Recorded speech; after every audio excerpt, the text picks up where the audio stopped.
খাওয়া দাওয়া ঠিকভাবে করছিস? খুব ভালো করে খাওয়া দাওয়া করতেছি। কি খাস?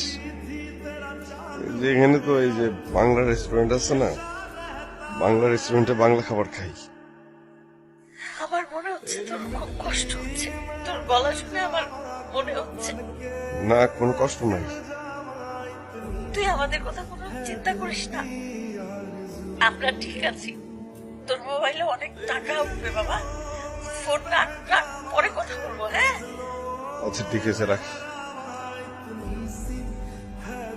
মার সাথে আবারও মিথ্যে কথা বলা হলো। আমি ছেলে হয়ে আমার কষ্টটা লুকালাম। আমার মতো মনে হয় প্রায় প্রত্যেকটা প্রবাসী এইভাবে নিজের কষ্ট, নিজের কান্না লুকানোর চেষ্টা করে।